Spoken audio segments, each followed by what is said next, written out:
저희들은 4월 16일을 잊지 못합니다. 그리고 마음속으로는 굉장히 슬퍼하고 빨리 그 문제가 해결되기만을 바라고 있을 것입니다. 그것은 어느 누구나 공통된 마음일 것입니다. 그러나 이제는 많은 국민들은 세월호 정국에서 벗어나서 정상적인 삶을 살아가기를 바라는 마음이 또한 간절한 것 같습니다. 이제 세월호 때문에 온 국민이 안타까워하고 그것 때문에 우울해하는 어떤 그런 상황이 우리 가운데 더 이상 이제는 그쳤으면 좋겠다, 그렇게 생각을 하고 있는 것 같습니다. 어떤 신문의 사설을 보니까요, 타이틀이 이렇습니다. 세월호 유가족들의 인내와 절제도 필요하다라는 제목으로 이런 제목으로 기사를 내놓은 걸 보았습니다. 그들이 겪고 있는 아픔이 과연 참아내고 절제할 수 있는 그런 아픔일까? 저 스스로 한번 반문을 해보았습니다. 과연 내 자식이 죽었다고 해도 그런 기사를 쓸 수 있을까? 나와 피를 나눈 형제가 그런 아픔을 겪고 있다고 해도 그런 과연 기사를 쓸 수 있을까? 분명 이 기사를 쓴 사람은 그 문제는 나의 문제가 아니고 분명히 다른 사람의 문제이기 때문에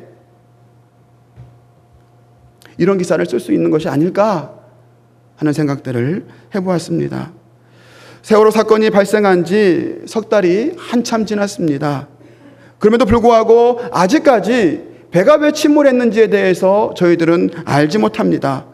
그리고 정부에서 책임지겠다고 했던 국무총리는 다시 지금 국정을 운영하고 있습니다. 그리고 청와대에서 그 책임을 지겠다고 했던 홍보수석도 청와대에서 나왔지만 다시 국회의원 보궐선거를 통해서 현재 극적으로 국회의원으로 활동을 하고 있습니다. 이런 상황 가운데에 세월호 유족들은 우리에겐 돈도 필요 없다, 그리고 어떠한 특별한 혜택도 필요 없다, 그저 이 사건이 왜 일어났는지에 대한 진상규명과 책임자들을 처벌해달라는 특별법을 만들어달라고 천만인 서명을 받고 있습니다. 계속해서 단식하며 농성 중에 있습니다. 그러나 대통령도, 정부도, 정치권도, 그리고 국민들도 세월호 유족들의 편이 되어주지는 못하는 것 같습니다. 그리고 조용히 이 문제가 그저 수면 아래로 그냥 가라앉기만을 막연하게 기다리고 있는 모습이 우리의 모습이 아닐까 하는 생각들을 해봅니다. 이런 상황에서 이 프란치스코 교황이 우리나라를 방문하셔서 세월호 유족들을 위로해 주시는 모습을 보면서 한 사람의 목회자로서, 그리스도인으로서 얼마나 부끄러웠는지 모릅니다. 그리고 또한 한편으로는 얼마나 감사했는지 모릅니다. 어떤 사람들은 교황이 정치적으로 유족들을 이용하고 있고 종교적으로 가톨릭의 포교를 위해서 그들을 이용하고 있다, 그렇게 말하기도 합니다. 그러나 이 교황이 즉위한 이후에 그 행보를 보면 과연 그렇게만은 볼 수 없다, 그렇게 생각이 들 것입니다. 항상 어딜 가든지 약자들이 있는 곳에 그들과 함께하고 그들을 위해서 정치적인 쇼나 종교적인 그런 쇼가 아닌 진심이 묻어나는 손길을 통해서 아픔을 당하고 있는 그들을 외면하지 않고 일일이 한 사람 한 사람 악수하고 보듬어주고 입맞추고 그리고 따뜻한 말 한마디를 건네는 그 진심 어린 그의 모습을 통해서 비록 종교는 다르다고 할 수 있지만 그에게 존경심을 보낼 수밖에 없고 나도 저런 인격적인 그런 사람이 되고 싶구나 하는 생각들을 가지면서 부럽기도 합니다. 굳이 교황이라는 신분으로 세월호 유족들 그들의 손을 일일이 잡아주지 않아도 됩니다. 만약에 정치적이었다면, 종교적이었다면 그냥 세월호 유족 중에 대표 한 명을 만나서 그 한 사람과 악수하고 사진 자료 만들고 그것을 홍보하면 될 것입니다. 그리고 정신대 할머니를 만날 때도, 그리고 또 장애 아이들을 만날 때도, 장애우들을 만날 때도, 그리고 쌍용 자동차의 어떤 해고자들을 만날 때도 형식적으로 그냥 자료 사진만 남기고 그냥 그것으로서 그냥 끝내면 될 것인데, 나이도 많음에도 그리고 또 바쁜 일정 가운데도 굳이 그 일정 속에 또 없는 어떤 그런 순서를 만들어서 그들과 악수하고 보듬어주고 하는 그런 모습들, 그 바쁜 일정 가운데에 왜 프란치스코 교황은 일일이 약자들의 손을 잡으며 그들을 격려했을까 하는 것입니다.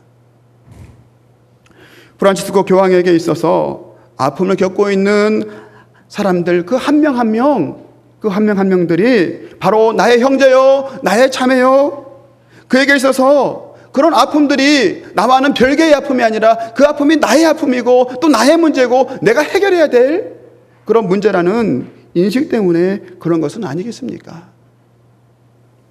프란치스코 교황의 모습과 약한 자들에게 무관심한, 어쩌면 관심을 자꾸 끊으려고 하는 우리들의 모습, 그런 모습들을 보면서 확연한 차이가 드러남에 있어서 내 스스로 답답해지고 우울해지고 그 가운데 나는 무엇을 할 수 있을까 고민을 하지 않을 수 없었습니다.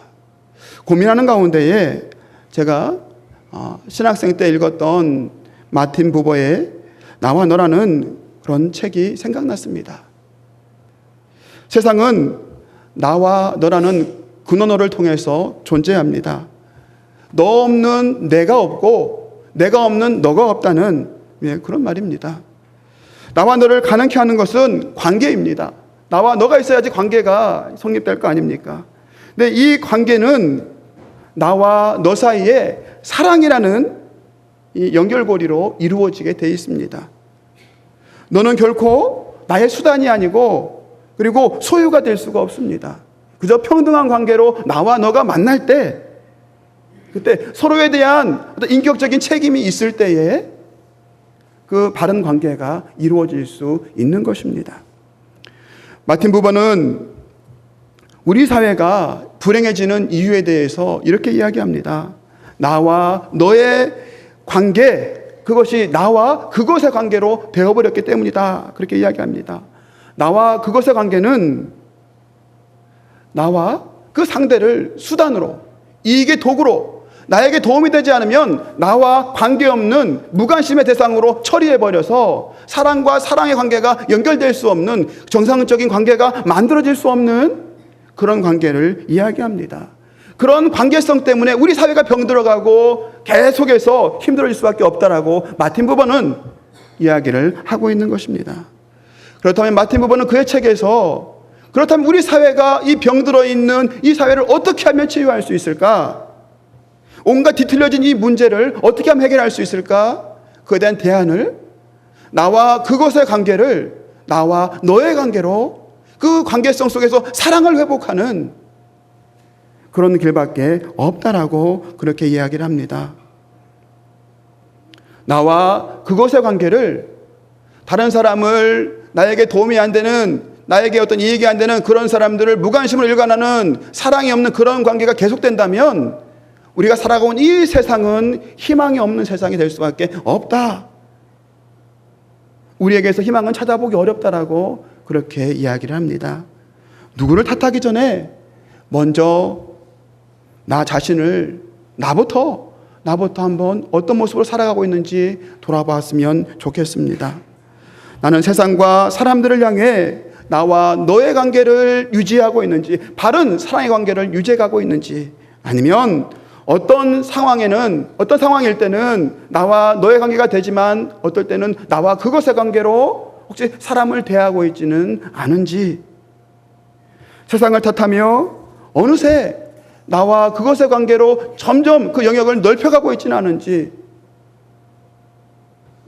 그 가운데에 나와 너의 관계가 회복되는 관계만이, 그 사랑을 주고받는 관계만이, 그 상대의 문제가 나의 문제로 인식되는 그 관계만이 우리에게 참 희망이 있음을 기억하시기를 바랍니다.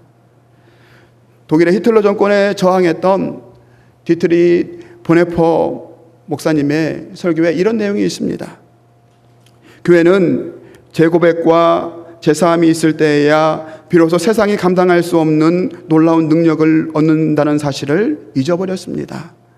그리스도인은 타인이 공경에 처했을 때 그와 함께하고 그의 제사함을 위해 기도할 뿐 아니라 그에게 작은 그리스도가 되어주어야 합니다. 그리스도를 대신하여 실제로 타인을 죄에서 구해내고 하나님과 화해시키는 일을 감당해야 합니다. 희생과 중보기도, 제사함은 기독교의 놀라운 능력입니다. 이 능력을 한마디로 요약하면 사랑이라고 할 수 있습니다. 하나님이 우리에게 보여주신 사랑, 다른 말로 하면 타인에게 그리스도가 되어주는 것입니다라고 그의 설교에서 이렇게 이야기를 하고 있습니다. 디트리 보네포 목사가 그의 신학에서 그리고 그 삶의 영역에서 철저하게 외쳤던 것이 무엇이냐면 타인을 위한 신학, 또 타인을 위한 삶, 그것을 계속해서 주장하고 또한 그렇게 자기가 주장하는 만큼 삶으로 살아드리기 위해서 열심히 살다가 형장의 이슬로 사라졌던 그런 분이십니다. 보네포 목사는 다른 사람이 어려움에 처했을 때 그에게 그리스도가 되어줄 능력이 이미 우리 안에 있다라고 그 이야기를 합니다. 그들에게 그리스도의 희망이 되어줄 수 있는 그런 능력이 우리에게 이미 있다라고 그렇게 이야기를 하고 있는 것입니다. 오늘 말씀 속에서 한 청년이 예수님을 찾아와서 선생님이여, 내가 무슨 선한 일을 하여야 영생을 얻으리까 하고 질문을 합니다. 그때 예수님은 내가 생명에 들어가려면 계명들을 지켜라, 그렇게 간단하게 말씀을 하고 계십니다. 그러자 그 청년은 자신 있게 이야기합니다. 선생님, 이런 것들은 제가 어릴 때 다 지켰습니다. 아직도 무엇이 부족합니까? 라고 예수님께 다시 반문하고 있습니다. 이때 예수님께서는 내 소유를 팔아 가난한 자들에게 주라. 그리하면 하늘에서 보화가 내게 있으리라. 그리고 와서 나를 따르라. 그렇게 말씀하십니다. 그러나 그 청년은 재물이 많은 거로 이 말씀을 듣고 근심하며 갑니다. 그 청년은 근심함으로 그냥 자기의 갈 길을 갔으므로 예수님의 제자가 되지 못했습니다. 사랑하는 성도 여러분, 이 부자 청년의 삶은 철저하게 자기 중심적인 그런 삶을 살았던 사람입니다. 계명은 자기 자신을 위해서 지켜왔고 재물은 자기 자신의 소유로 생각하며 살아왔습니다. 이런 청년에게 주님은 네가 지금까지 살아왔던 그 삶의 가치관, 그 삶의 태도를 바꾸라고 말씀을 하고 계십니다. 곧 하나님께서 주시는 계명을 너 한 몸을 위해서 지키는 것이 아니라 남을 위한 계명으로 사용할 수 있도록 그렇게 하라.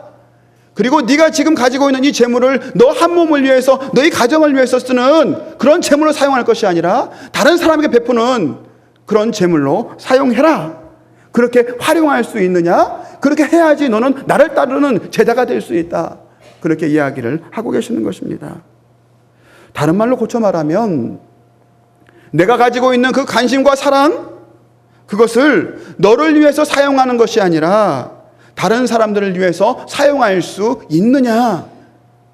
예수님께서 말씀을 하고 계시는 것입니다. 이 청년에게 있어서 재물은 무엇입니까? 오늘 말씀을 보면요, 이 청년이 불의한 재물을 모았던 것은 아닌 것 같습니다. 청년이 정당한 노동을 통해서 자신이 성공하고 그 가운데 많은 재물을 모았던 것 같습니다. 어떤 불의한 방법으로 갈취를 통해서 얻은 불의한 재물은 아닌 것 같습니다. 그래서 분명히 그 젊은 청년의 재산입니다. 내 재물을 가지고 내가 사용하는 것이 무엇이 잘못이냐? 그리고 내가 가진 재능으로 돈을 많이 번 것이 무슨 잘못이냐? 그리고 내가 그 주님께서 말씀하시는 그 계명들을 다 지켰는데 나에게 있어서 더 이상 요구될 것이 무엇이냐? 라는 생각들을 가지고 있는 것입니다. 이런 것들이 내 삶의 명예를 지켜주고 있는데, 내 성공을 다른 사람들에게 지금 나타내주고 있는데, 이런 재물을 나를 위해서 쓰는 것은 당연한 것이고, 지금까지 내가 알고 있었던 계명을 나의 신앙을 유지해서 쓰는 것은 극히 당연하다고 생각해 왔는데, 예수님께서는 지금 네가 살아왔던 그 삶의 방식, 그것은 잘못된 것이다. 그것은 너를 위한 것이 아니라 다른 사람을 위한 것이기 때문에 그것을 내놓아라. 그렇게 이야기를 하고 계십니다. 하지만 그 청년은 그런 예수님의 요청을 받아들이지 못하고 있습니다. 내 돈, 내 것, 내 소유, 나만을 위한 신앙생활이라는 그 관념 속에서 벗어나지 못하면 하나님께서 나에게 베풀어 주신 그 은혜들, 재물들, 그런 것들을 다른 사람과 온전히 나누지 못하게 되는 것입니다. 우리가 그것을 하나님께서 주신 것으로 받아들이고 그 다른 사람과 나누지 못할 때 나와 너의 관계, 나와 상대방의 관계가 사랑의 바른 관계가 되어질 수 없이 나와 그것의 관계로 전락할 수밖에 없는, 그런 삶의 위기에 처할 수밖에 없는 저희들의 모습이 비춰질 수 있는 것입니다. 한국교회가 위기에 처해 있다고들 이야기합니다. 교회가 세속화되고 타락했다라고 이야기합니다. 그리고 이번 프란체스코 교황 방문을 통해서 교회가 새롭게 거듭나기를 바라는 시선들이 상당히 많이 있습니다. 그리고 그런 시선들이 우리 개신교회에 굉장히 큰 부담으로 작용을 하고 있습니다.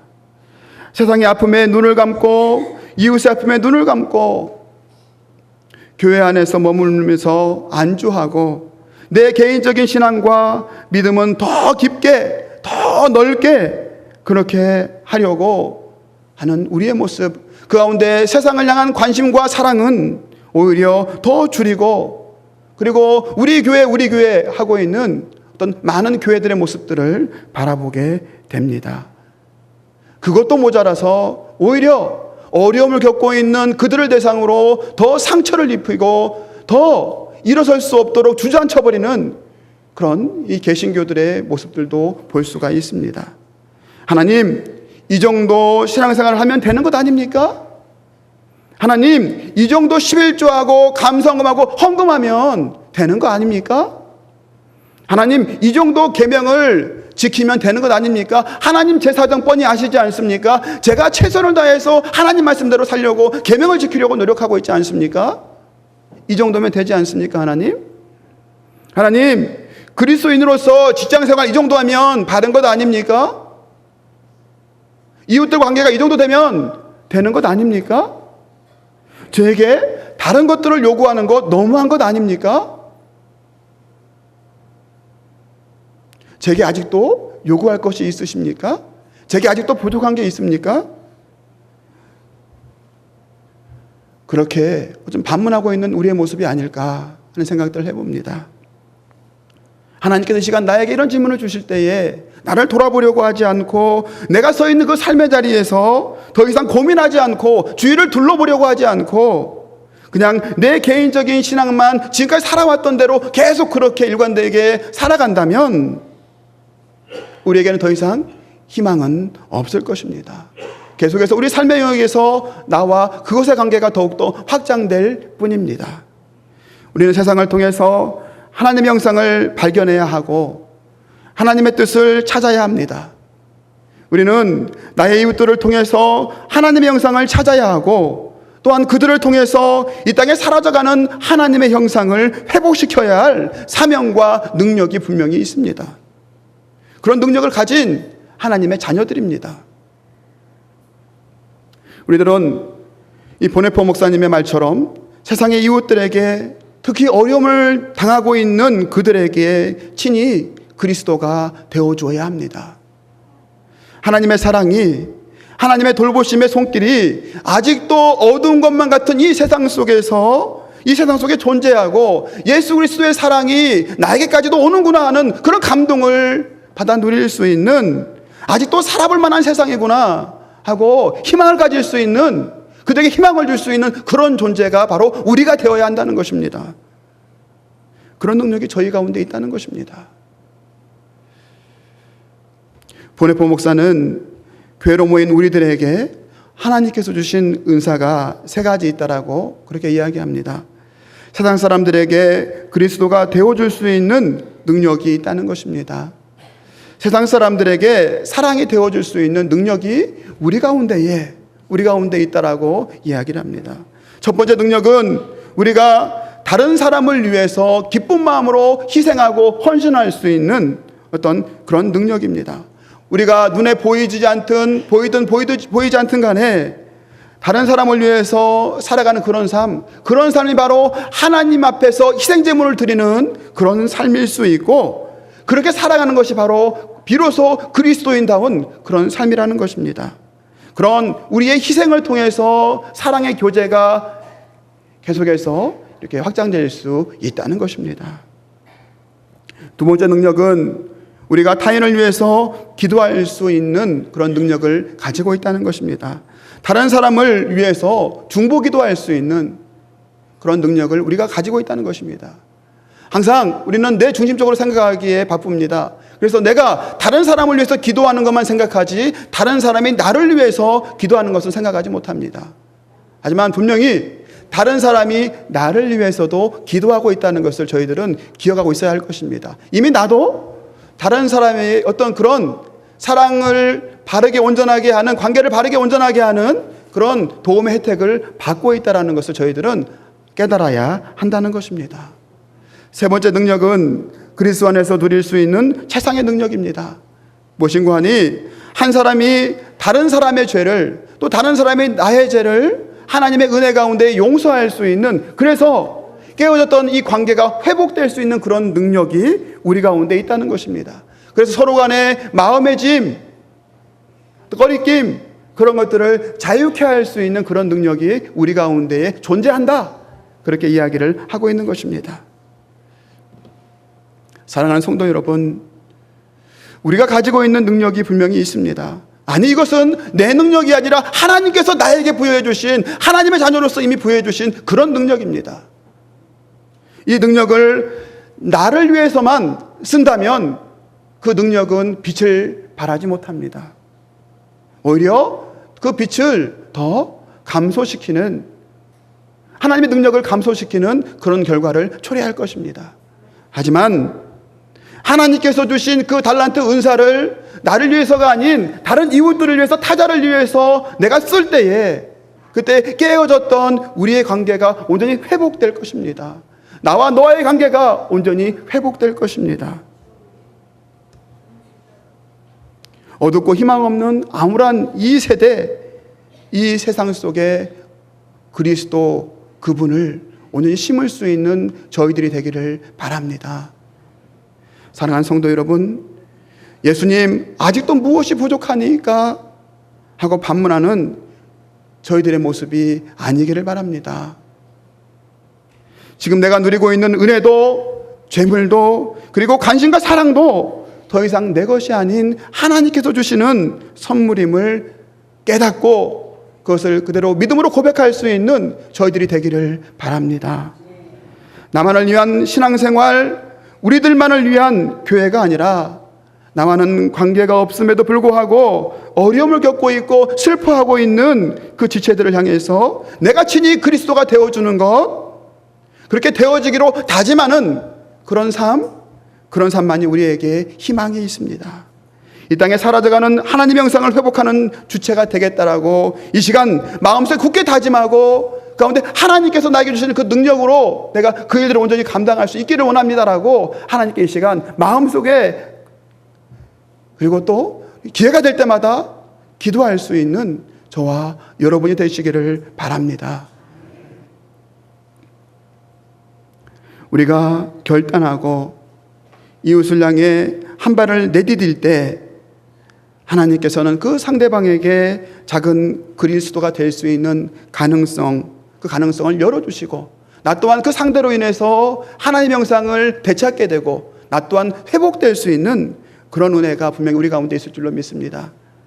우리를 그런 존재로 사용해 주실 그 하나님의 그 은혜를 믿음으로 고백하고 그 하나님을 의지하면서 살아가시는 가운데에 이 땅에 하나님의 나라를 회복하고 깨어진 나와 너와의 관계를 회복시킬 수 있는 주님의 귀한 일꾼으로 크게 쓰임받으실 수 있는 우리 성도님들 되시기를 주님의 이름으로 축원을 드립니다.